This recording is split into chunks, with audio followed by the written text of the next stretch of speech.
Watch original photos and videos related to this news by clicking on the link given in the description below the article courtesy. Please subscribe our YouTube channel Listen News Here. If you like the video, please like, comment and share the video. President Trump has made a lot of promises about actions that his administration is taking to fight the coronavirus pandemic. Not all of them have been exactly on the mark, and some have yet to pay off as advertised. Naval hospital ships.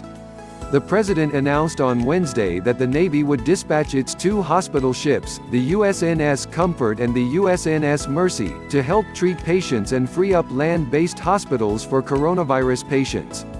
So those two ships are being prepared to go, and they can be launched over the next week or so, Trump said, calling the ships in tip-top shape. Well, not so much. The Navy said that the Comfort was actually undergoing repairs in Norfolk, Virginia, and it would be weeks before it would be ready to sail to New York. And the Mercy, based in San Diego, would take several days before it was staffed with doctors and nurses and be ready for deployment somewhere on the West Coast. Although the deployments may still go ahead, the ships likely won't sail right away.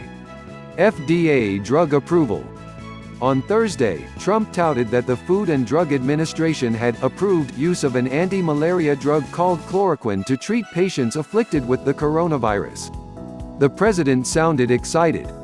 "We're going to be able to make that drug available almost immediately," Trump said, calling it a tremendous breakthrough and a potential game changer. But FDA Commissioner Stephen Hahn tried to tamp down Trump's enthusiasm, saying that a large, pragmatic clinical trial would be needed first to determine the drug's usefulness before making it available to coronavirus patients. Hahn said he couldn't speculate about a timeline for the drug's availability. Trump's enthusiasm for hydroxychloroquine spilled into another press conference on Friday, when he again described it as a potential wonder drug. And again, a public health official, this time, Dr. Anthony Fauci, a top immunologist on the White House's response team, tried to rein in the optimism by echoing the need for clinical proof that it would make a difference.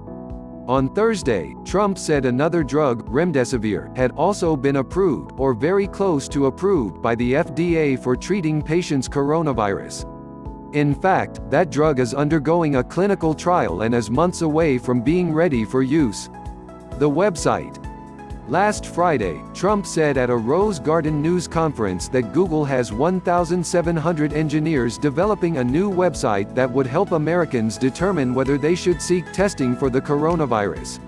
The president sought to cast his own project as a triumph compared with the initial failure of President Barack Obama to roll out a website as part of the changes to the health care market enacted in 2009.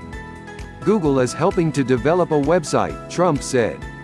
It's going to be very quickly done, unlike websites of the past, to determine whether a test is warranted and to facilitate testing at a nearby convenient location. Within hours, Google attempted to clarify the president's comments. It said an affiliated company, Verily, was working on the project but on a limited scale only for people in the San Francisco area. Verily is in the early stages of development, Google said, and planning to roll testing out in the Bay Area, with the hope of expanding more broadly over time. The website is now functional in select counties in the Bay Area. Medical supplies. On Wednesday, Trump met with a group of nurses at the White House, telling them that the administration had arranged for a major new supply of the type of respirator in high demand during the pandemic. "We've ordered 500 million N95 masks to drive private production," Trump said. He also said that construction companies were being asked to donate unused masks. The next day at a briefing, Vice President Pence stated, "We've vastly increased the supply of medical masks. But hospitals continue to report that they are running short of masks, as are pharmacists. Authorities are taking donations from unlikely sources, including financial institutions such as Goldman Sachs.